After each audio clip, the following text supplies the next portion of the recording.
आज के दौर में लोगों के पास अपनों को देने के वास्ते टाइम नहीं है। हर कोई मजहब, जात, रंग और नस्ल के नाम पे बटा हुआ है। छोटे छोटे बातें लेके एक दूसरे के दुश्मन बने हुए रहते। ऐसा दिख रहा इंसानों में इंसानियत बाकी नहीं रही, मगर जानवर समझदार हो गए। कुत्ते बिल्ली को जानी दुश्मन बोलते, मगर ये दुश्मनी अब मिसाली और अनोखी दोस्ती में बदल गई। देखो इमरान हुसैन की रिपोर्ट में कुत्ते और बिल्ली की ये खूबसूरत कहानी।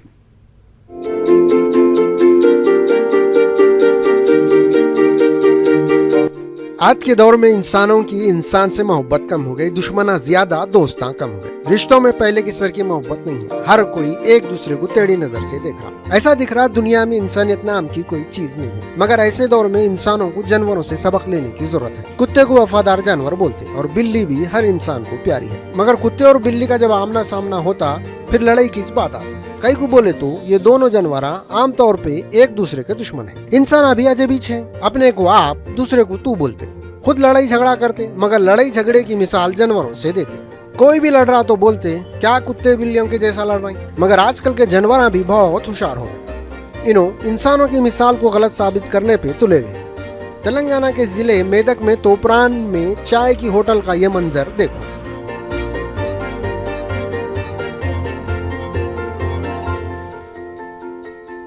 कुत्ता और बिल्ली अपने बाबा, दादा, परदादा और सरदादा की दुश्मनी को भूल के जानी दोस्त हो गए। कुत्ते और बिल्ली का ठिकाना ये होटल है। दोनों एक ही जगह बड़े हुए। कुत्ता बिल्ली भाई बहन के जैसा मिलजुल के रह रहे। इनकी दोस्ती को देख के लोग नजर लगा रहे। दोनों एक दूसरे पे जान छिड़क रहे। तोपरान का जय श्री राम टी स्टॉल भाईचारे का अड्डा बना हुआ है। टी स्टॉल के मालिक नरहरि को 3 महीने पहले एक बिल्ली का बच्चा मिला था।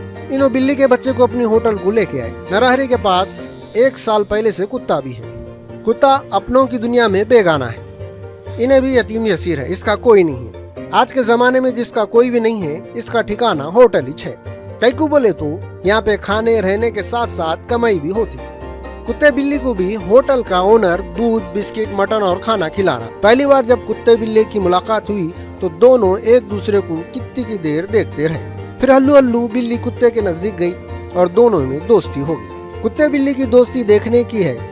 दोनों एक दूसरे को छोड़ने तैयार नहीं। थोड़ी देर के वास्ते अगर बिल्ली नहीं दिखी तो कुत्ता परेशान हो जाता। कुत्ता अकेला होके ना कुछ खाता और ना चैन से सोता। इधर बिल्ली का भी वही हाल है। दोनों एक दूसरे के वास्ते खिलौना बने हुए हैं। बिल्ली कुत्ते के ऊपर खेलती, मगर मजाल है कभी कुत्ता नाराज होके बिल्ली को गुस्सा नहीं करता। बिल्ली कितनी भी शरारत कर लियो, कुत्ता चिड़चिड़ा नहीं हो रहा। कुत्ते की दुम से अगर कोई भी जरा सी छेड़खानी करे तो कुत्ता छोड़ता नहीं। मगर ये कुत्ता बिल्ली कुछ भी कर लियो, इन्हें चुप ही रहता। बिल्ली गद्दे पे लोटे जैसा कुत्ते पे लोटे। कुत्ता चुप पड़ा हुआ है, इसको भी सुकून मिल रहा। शायद आंख दबे जैसा दिख रहा होगा। आंखें बंद करके पड़ा हुआ है, मुंह में पंजा डाल रही, नाक लोच रही। कुत्ता मुंह से गुदगुदियां कर रहा। दोनों मिलके हंसी खुशी से खेल खेल में जिंदगी के दिन भर्ती कर रहे। लोग कुत्ते बिल्ली की दोस्ती को मोबाइल में फोटो ले लेके इंसानों को बता रहे। दुम से याद आया चूहे और शेर की कहानी। सो गए सो शेर की दुम पे चूहा चला फिरा तो शेर गुस्से से पागल होकर चूहे को मारने की कोशिश करा था। चूहे की मिन्नत समाजत के बाद शेर इसकी जान बख्श दिया। थोड़े दिन बाद वही चूहा शिकारियों की जाल कतर के शेर की जान बचाया था। कहानी को याद दिलाने का मतलब ये है जानवर नस्ली दुश्मनी को छोड़ के दोस्ती कर ले रहे, मगर इंसान है समझने का नाम नहीं ले रहे। इनकी मिसाल कुत्ते की दुम टेढ़ी की टेढ़ी बोले जैसा है। अब इंसानों को भी जानवरों से सबक लेने की जरूरत पड़ रही जैसा दिख रहा। Bureau report, news 18 Urdu. और अब बात कव्वे की। कव्वा बोले तो आप लोगों के दिमाग में काले रंग का परिंदा आता, और वैसे भी फिल्मों में काले कव्वे पे गाने लिखे और गाए सो है। अगर हम आपको कव्वा सफेद होता बोले तो यकीन आता नहीं आता। मालूम आप लोग दिखाए तक यकीन नहीं करते। तो देखो सफेद रंग का ये अनोखा कव्वा। कौवा काटे काले कौवे से डरियो। काले कव्वे पे बॉलीवुड हमेशा फिदा रहता। हम ये कई को बोल रहे हैं बोले तो वो इस वास्ते कि काले कव्वे पे कितने की हिट गाने बने सो है। जैसा कि एक मशहूर गाना है, झूठ बोले कव्वा काटे काले कव्वे से डरी। ये गाने में महबूबा अपने महबूब को काले कव्वे से डरा रही। और तो और ये काले कव्वे पे प्यार भरे गाने भी लिखे सो है। और जा काले कावा तेरे मुंह पे खंड पावा। मगर फिल्म गदर में कव्वा दिखाई नहीं। वैसे भी बोलते नहीं मोहब्बत अंधी होती, गोरे कालों के बीच में प्यार हो सकता तो फिल्मा वाले भी वही सोच के कव्वे को भी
अजीब सा लगा कि ऐसा भला कैसे हो सकता है कि कौवा भी सफेद हो सकता है, सफेद रंग का हो सकता है।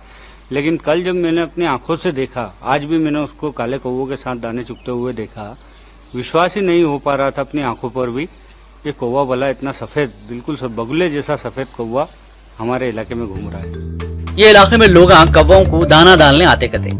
उस वक्त सफेद कौवे की काव सुने और उसके ऊपर नजर गई तो ये लोग देखते रह गए करते। ये सफेद कौवे को देखना कोई अजूबे से कम नहीं है। ये सफेद कौवा इलाके में ये घर से वो घर और वो घर से ये घर उड़ते रहता और कभी अपने कदीम काले दोस्तों के साथ मजे लेते रहता और तारों पे बैठ के वक्त गुजारता। और जब ये सफेद कौवे को सवारी करने का मूड होता तो उन्हीं गायों पे भैंसों पे बैठ जाता और डरता नहीं। कहीं को बोले तो पुराना काला दोस्त जो साथ में है। बहुत आश्चर्यजनक महसूस हो रहा है, इसलिए कि मैंने भी 8-10 दिन से देखा है वो रोज काले कौवे के साथ यहाँ पर चूकता है। बहुत आश्चर्य की बात है। मैंने मेरी 32 साल की उम्र में कभी ऐसा ना सुना था कि काला कौवा रहता है। पहले लोग कहावत कहते थे कि काले व्हाइट कौवे की क्या होड़ होती है क्या कोई से, पर अभी देखा तो बहुत आश्चर्य हुआ। अब आप लोगों के दिमाग में ये सवाल चोंच मार रही छूंगा कि कौवा काले से सफेद कैसा हो गया होगा। हालांकि सफेद कौवा भी काले कौवे के जैसा ही रहता, सिर्फ उसका रंग बदल गया। इसके पीछे की वजह जानने वाले बता रही कि ये साइंटिफिक और जेनेटिक है कहते। ये अपनी सर्विस की लाइफ में तो अभी तक सफेद कौवा नहीं देखा है, परंतु जो है अगर यहाँ दिखा है तो एक बहुत आश्चर्य की बात है। और ऐसा जेनेटिक कारण से होता है, जीन्स वगैरह के कारण से। बाकी इसका जो है ये भी एक अपने आप में जांच का विषय है कि सफेद कौवा कैसे क्या पाया जाता है। वजह कुछ भी हों दो, मगर लोग तो ये बोलेंगे झूठ बोले कौवा काटे, सफेद कौवे से डरियो। Bureau report, news 18 Urdu. जानवरों की लड़ाई होते रहती, बाज़ जगह इंसान जानवरों को लड़ाते। आंध्र प्रदेश में मुर्गों के लड़ाइयाँ मशहूर है। मुर्गों की लड़ाई पे पाबंदी है, मगर फिर भी मुर्गों के पंजों को छुरियां चाकुआं बंद के वहां के लोग खास फेस्टिवल में लड़ाते रहते। पुलिस और एनजीओ वाले कितने की कोशिशें करें, मगर मुर्गों को लड़ाने की अंग्रेजों की जो पॉलिसी है उस पर अभी भी अमल हो रहा। लड़ाओ और हुकूमत करो, यह सिलसिला कब रुकता की क्या आने की, देखो ये रिपोर्ट।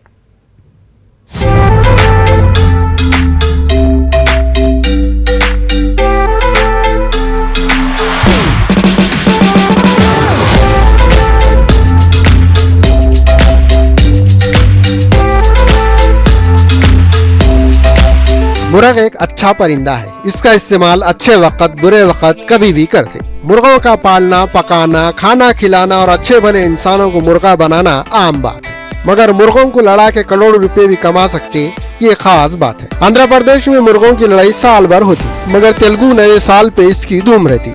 मुर्गों की लड़ाई के वास्ते कितने की दिनों से तैयारी होती और लड़ाकू पहलवानों को बोले तो मुर्गों को भी तैयार करते। लड़ाई के वास्ते खास किस्म के मुर्गे होते, हर मुर्गा लड़ाकू नहीं बन सकता। लड़ाई के नेशनल मुकाबले भी होते और इसके वास्ते खुली जगह पे स्टेडियम तैयार करते जिसमें बच्चों से लेके बड़ों की दिलचस्पी के चीज़ रहते। शामियाने, खाने पकाने के दुकान, पार्किंग का माकूल इंतजाम भी रहता। आइसक्रीम की बंडी, चॉकलेट, पापड़ का भी इंतजाम रहता। स्टेडियम को किसी इंटरनेशनल मुकाबले के वैसा बाज़ाब्ता तैयार करती। कुर्सियाँ लगा के रखते। लड़ाई के वास्ते खाली मुर्गे लाना जरूरी नहीं है। पैसों के साथ साथ इसके वास्ते छोटे छोटे छुरी और चाकुओं का होना भी जरूरी है। कई को बोले तो जंग को गए तो हथियार का होना जरूरी है। ये चाकुओं को मुर्गों के पंजों में बन के लड़ाते। अपने मालिक की खुशी के वास्ते बेचारा मुर्गा अपनी जान की बाजी लगा देता। जीते तो गाजी, मरे तो शहीद बोले जैसी बात होती। इंसान मुर्गों को अपनी अना की जंग के वास्ते शहीद कर देता। अगर यही सिलसिला जारी रहा तो बेचारे मुर्गियाँ बेवा हो जाते। इसके बाद गर्म रहने के वास्ते इंसानों को मुर्गियों के अंडों के बजाय डंडे खाना पड़ता।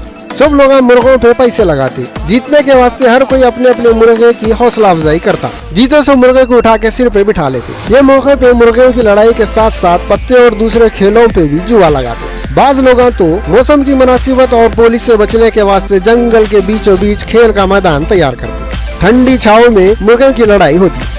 पुलिस वाले मुर्गों की लड़ाई का खेल रोकने की कोशिश करे मगर इनकी कोशिश बेकार हुई। कई जगह पुलिस वाले स्टेडियम बनाने से पहले बिल्डोजर लगा के इसको तोड़ दिए, ऑर्गेनाइजर को उठा लिए और वार्निंग दे के छोड़ दिए।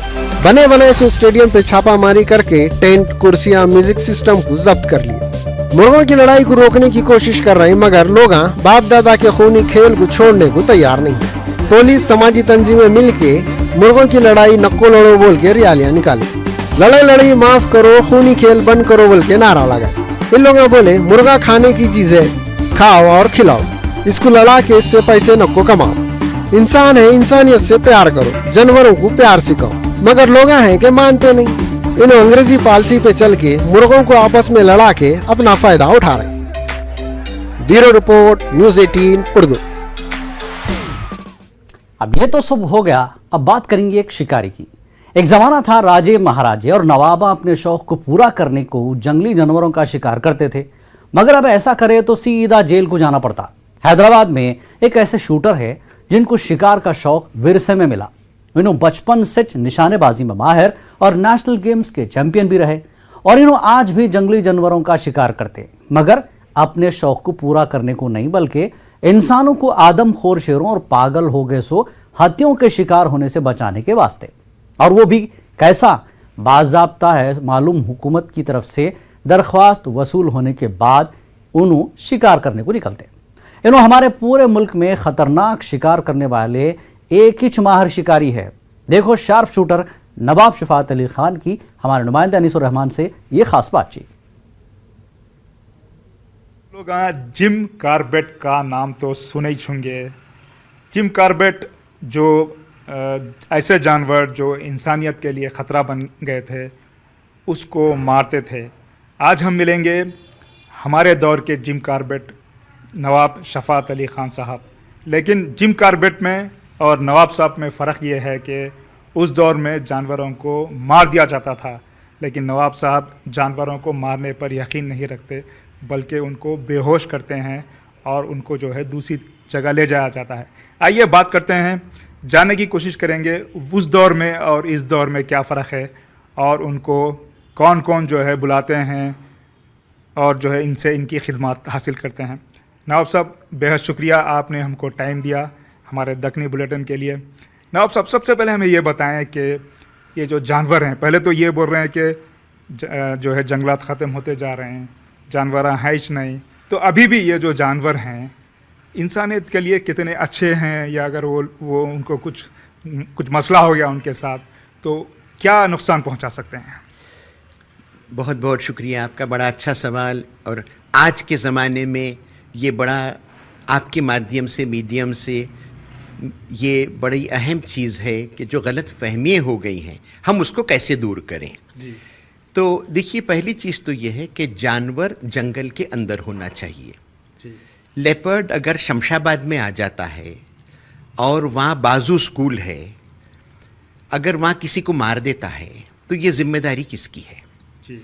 हम जो जानवरों को मारते हैं या पकड़ते हैं वो नॉर्मल जानवर नहीं हैं, वो ऐसे शेर हैं जो 14 आदमी को खा गए हैं, ऐसे हाथी हैं जो 20 आदमी को मार दिए हैं।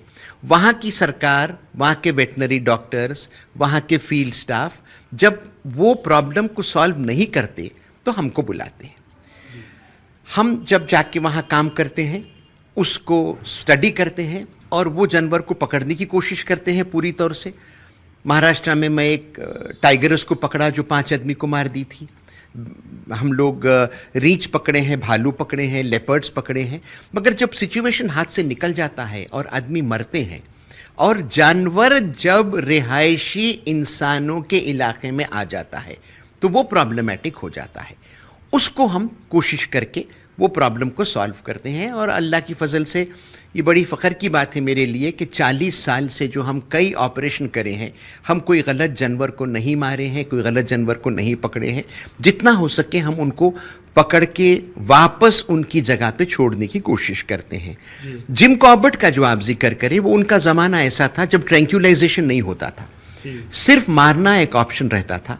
और 400 साढ़े 400 आदमी मर जाने के बाद, 300 आदमी मर जाने के बाद सरकार, ब्रिटिश गवर्नमेंट जिम कॉर्बेट को बुलाती थी और वो वहाँ जाके, वो भी एक्सपर्ट थे, ट्रैकर थे, आइडेंटिफाई करते थे जानवर को और सही शेर को मारते थे।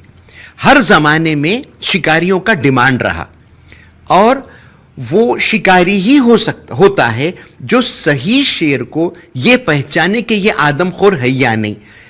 लेपर्ड है, बोर बच्चा है, उसको पहचान सकें उसकी चाल ढाल से, उसके देखने के तरीके से कि ये आदमखोर है या नॉर्मल है। तो नॉर्मल जानवर अगर हो तो हम उसे छोड़ देते हैं, मगर आदमखोर को सिस्टम में से निकालना ये बहुत ज़रूरी हो जाता है। जी सर, सुनने में तो बहुत अच्छा लगता है कि ये जो है जानवर को पकड़ लिया गया या फिर बहुत ही जो है नागहानी सूरत में उसे मार दिया गया। कितना मुश्किल काम है या आपके लिए कितना आसान काम है ये? देखिए, मुश्किल तो बहुत ज़्यादा है। एक टाइगर जो जंगल से निकल गया है और आके गांवों के बीच में, खेतों में, नालों में रह गया है और वहाँ हर एक दिन हर 2 दिन को एक आदमी को मार रहा है, तो वहाँ का एक बड़ा दहशत का माहौल हो जाता है। वहाँ काम करना बड़ा मुश्किल रहता है। एक तो आजकल NGOs इतने हो गए हैं, वो लोग अपने एयर कंडीशन घरों में, ऑफिसेज में बैठ के समझ नहीं सकते हैं कि ज़मीन पे हमको क्या दुश्वारी होती है। जहाँ जिसका एक कमाने वाला मर जाता है तो उसके घर पे क्या गुजरती है। और वहाँ पे लोग गड़बड़ करने लग जाते हैं, राइट्स हो जाते हैं, कई मरतबे पुलिस को बुलाना पड़ता है।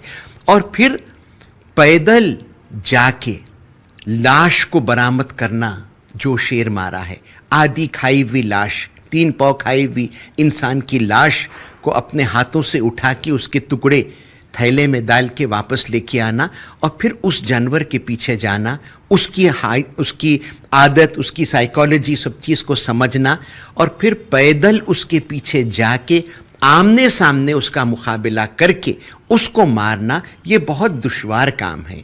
ये सिर्फ ख़ानदानी लोग और हैदराबाद में ऐसे लोग थे जो मशहूर शिकारी थे। मोइनुद्दौला का ख़ानदान था, फ़ख्रुल मुल्क का ख़ानदान था। मेरे दादा थे नवाब सुल्तान अली ख़ान बहादुर, जो ब्रिटिश के लिए हाथियों के ऊपर काम करे कई ज़माने में। मेरे मामू मौज़म हुसैन थे जो आदिलाबाद में गोंडों के साथ, हाइमन डॉफ के साथ वो काम करे। तो हैदराबाद एक बड़ा रिच, बड़ा अहम स्टोर हाउस था जहाँ पे ये कल्चर था कि लोग समझते थे, शिकार की अहमियत समझते थे और कंट्रोल करते थे। आज जैसे जंगली सूअर भर गए हैं तेलंगाना में, किसान परेशान हैं, उनके खेत तबाह हो रहे। जंगली सूअर से बचने किसान इलेक्ट्रिक के तार लगाते हैं, उस तारों में शेर, लेपर्ड, कई किस्म के जानवर और आदमी भी उस करंट का शिकार होकर मर जाते हैं। तो ये चीज़ें उस ज़माने में नहीं होती थी। हमारी गवर्नमेंट को, हमारी सरकार को, हमारे अथॉरिटीज़ को चाहिए कि लोकल लोगों को, किसान को खुश रखें। जब किसान खुश रहेगा, जंगल के आजू बाजू रहने वाले फॉरेस्ट ड्वेलर्स ये जब खुश रहेंगे तो हमारे जंगल भी पनपेंगे, जानवर भी सुरक्षित और अच्छे रहेंगे। ये अगर नहीं रहेंगे तो जंगल भी ख़त्म हो जाएंगे और जानवर भी ख़त्म हो जाएंगे। सर, हम जिम कॉर्बेट की बात कर रहे थे। जिम कॉर्बेट ने जो अपनी याददाश्त है उनको किताबों की शक्ल में लिखा है। आपने भी एक किताब लिखी है। कोई एक दिलचस्प वाक़या सुनाएं आपके जो शिकार की निस्बत से या किसी जानवर को जो है आपने ट्रैंक्विलाइज किया, तो एक किस्सा हमें सुनाएं किस तरह का वाक़या वो हुआ था। देखिए, जिम कॉर्बेट जो काम करे, शिकारी थे। जिम कॉर्बेट कोई एनिमल राइट एक्टिविस्ट नहीं थे, ना कोई फॉरेस्ट ऑफिसर थे। आज उनके नाम पे कॉर्बेट नेशनल पार्क सरकार बनाई है, यानी उनका काम कई अहमियत को आज गवर्नमेंट समझी है। मैं चाह रहा हूं कि मेरा भी जो काम है मेरे बाद दुनिया याद रखे। तो आप जो कह रहे हैं, ये कई वाक़े हमारी ज़िंदगी में ऐसे आए हैं कि जो बिल्कुल हम अपनी जान की बाजी लगा के 19-20 में हम वहाँ से बच के निकल गए हैं। कई हाथियाँ हम पे हमला कर दिए हैं। मेरे साथ के लोग जो शिकार में थे वो उसका शिकार हुए हैं, जानवर का। तो उत्तर प्रदेश में जो एक 2009 में एक बागिन टाइगर्स आ गई थी निकल के, 3-4 महीने वो मुसलसल आदमियों को मारते रही।